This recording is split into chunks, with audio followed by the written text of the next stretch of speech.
What if the only thing you had left in a post-apocalyptic world where 99% of the population has died was a comic book? My name is Renee Torio, and today I'm going to be doing a video book review of Station 11 by Emily St. John Mandel.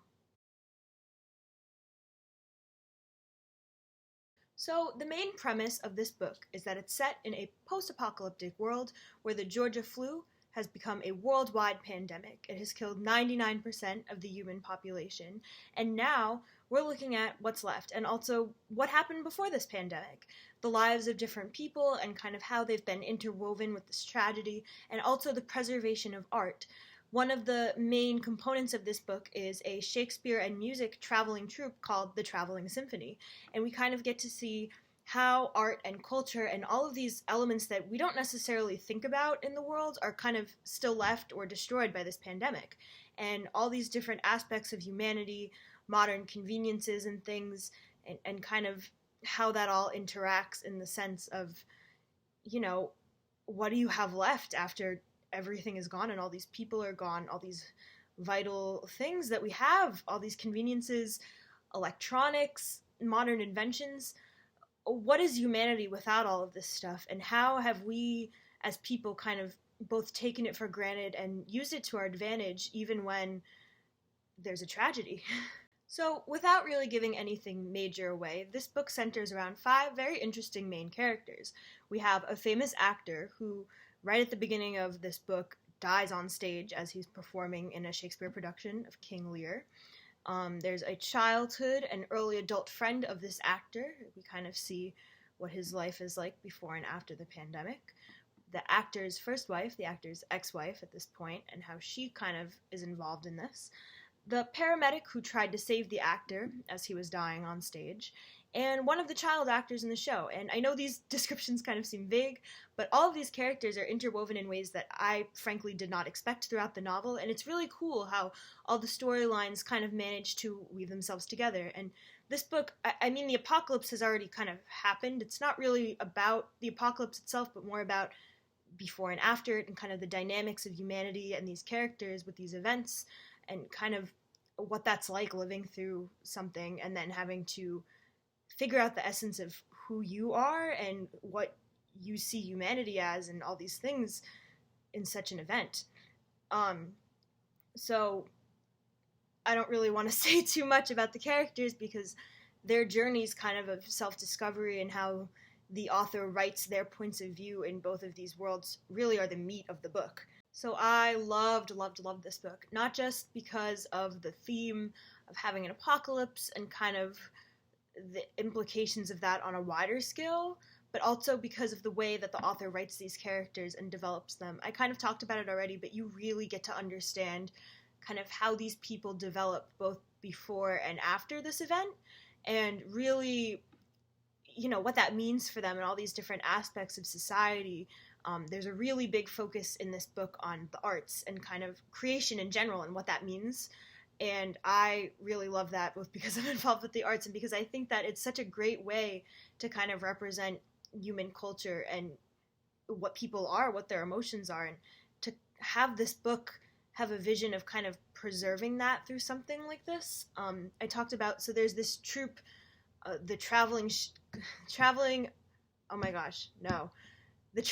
Symphony, and they put on Shakespeare productions and other productions too, and they have this whole orchestra, and they're basically this traveling kind of caravan group of people, and they wander around to different towns or settlements. Really, they're just like groupings, because big towns don't really exist anymore after this pandemic. And it's really beautiful to see the way that the author talks about kind of why these people, who some of them were artists and actors before the apocalypse and some weren't, kind of how art and these things really help them and take them through such a trying time, and how that's a constant in their lives, and why, especially the child actor, why she really loves to be on stage. And I thought that that was really beautiful, the way the author wrote that. And I don't know, I just really like it. And just also the way that other people react to art and theater.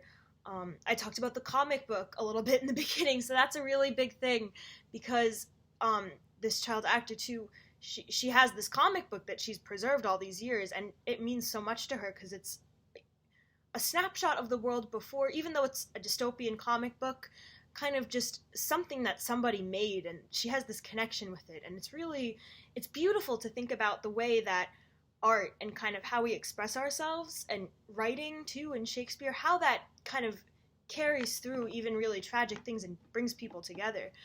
The people in these settlements, when they see these shows, they really connect to them and they like them, and it's really beautiful to kind of see what the author does with that and how she expresses it. And just the idea of the preservation of the past in general versus not preserving it and starting over. There's conflicting viewpoints from different characters on whether, children that were born after this event should be taught about what the world was before and all the inventions we had, or if they should just exist in this society, without electricity, no real sewer system, even just things that are kind of going away. And should they know about what happened before or no? What is that like for them, and what are the emotional implications of that? And I think that that's something really compelling that I hadn't really thought about is, how do you preserve history while also uplifting people and kind of making sure it's an honest view? There's a lot of different debates on this topic, and I don't really know where I stand in it personally, but I think it's really interesting. And also to see what people decide to preserve in general. All these different characters have different objects and things that, they have with them through this pandemic, and it's interesting to see what they keep and what they leave behind. Also, the role of media and theater. I talked about theater a little bit, but media in general, and kind of how reporting and, that kind of preservation of history has an impact on what people remember. In about year 15 or so after the apocalypse, somebody decides to make just a startup newspaper, like a really rough one. There's no New York Times anymore or anything like that, but this is just their way of kind of reporting, and they have interviews and different articles on what's happening in their particular settlement, and it manages to get across to like a few settlements over, because people aren't living in organized towns and governments or really anything anymore. It's just like camps everywhere. And it's kind of interesting to see, how people would go forward kind of preserving history, if they would preserve history at all, and kind of how that works. There's a library too and all these things. And for me, I really think it's interesting to think about human culture and kind of how that's preserved and how certain elements transcend even tragedies like this. Also, the degrees of remembering, not just in terms of telling people about it, but what people kind of carry with them through a pandemic and the psychological impacts that it has on people. What do they remember from the old world, if anything? Do they want to remember anything from the old world? What does that do to a person to kind of see, the destruction of one civilization and the building of another? I think the author does a really good job at kind of addressing, through the dialogue and thoughts of these characters, kind of different viewpoints on these questions. And, this isn't something that we've really ever experienced before. I've never really experienced before, so I think that it's interesting to kind of see points of view on something with such a big scope, and kind of how that impacts people at all different levels and all different occupations and things. Also, a really big component of this book is the relationships, and there's not a ton of romance. There's a little bit of romance, but not really. It's more about kind of just the dynamics between people in general, friendships, family connections, what it means if you lose someone during something like this, or, because this flu kind of wiped out people, but there's other ways too that people kind of lost lives and lost each other, kind of human nature and what it means in this. I keep saying that, but it's really just the way that the author kind of develops this sense of humanity and what these characters feel about humanity, what they take for granted, what they kind of learn, all these different things from before and after this event, characters that, die in the pandemic and kind of what their lives are like before. And it's just such a startling contrast, but also you see that there's threads that are all interconnected. Like, some things, no matter what happens, don't change. And I think that that's really beautiful and fascinating to kind of look at that.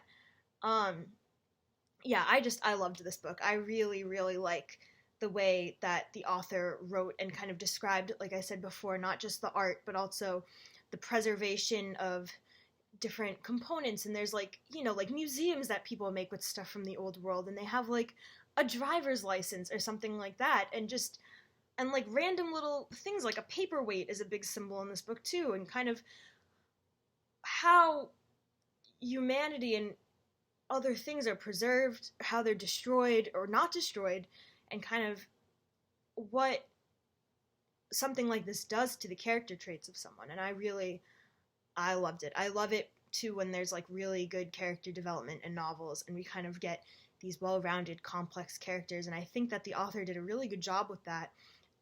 Especially the actor character, Arthur Leander. He's kind of a focal point of the book and a major factor in kind of how these characters tie together. Again, without saying too much because I don't want to spoil the relationships per se between the different characters, because I think that part of this book that's really interesting is seeing how everything connects.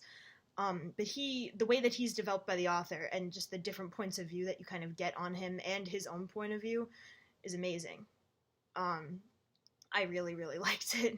So I chose to read this book because of its themes, and when I read the synopsis, I just knew it would be perfect for me because, right now we're in the midst of the coronavirus pandemic, and also I'm in a Shakespeare play. So when I saw this integration of, Shakespeare and the arts and this pandemic in this book that's much more deadly than the coronavirus, but is still obviously a worldwide impacting event, I thought, sure, okay, I'll read this. I didn't want to really shy away from the topic or read something unrelated because I thought that maybe this book would offer a sense of hope about these times, and I was right. And I think that, anyone else that is kind of looking for a way to view this in a more positive light should consider reading this book, because I think that the preservation of culture and humanity in this book is beautiful. And not just that, but the fact that,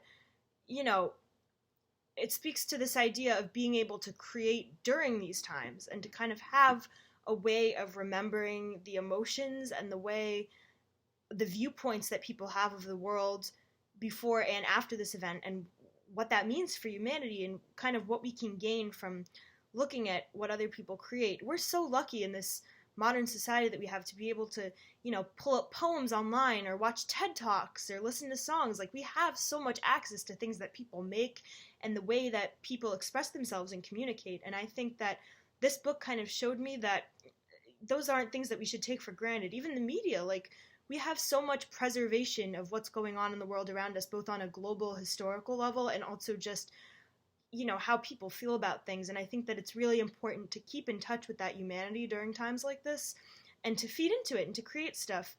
As a student and a songwriter, I feel like part of what I like to do is kind of reflect on what my life is like and try to express that, because I want to be able to look back at it and understand. And I think that, there's a way to do that too at a level in which, making things to kind of help other people understand what it was like to live during this time and kind of how to deal with it. And, it offers a sense of hope and resilience to people when they might need it. And I think that it's a really cool thing to think about, not taking all that we have and all these, even like social media and being able to share things that you make and your feelings and your opinions and all these things, like, to not take that for granted, because it's a really interesting thing to think about, kind of that snapshot of humanity that it provides. So I really liked this book for that, and it gave me a sense of hope in these really kind of dark, unprecedented times that we're facing. So I hope that you decide to pick up this book too, and to let me know what you think about it and kind of what your thoughts are on all of this. And thank you so much for watching my review.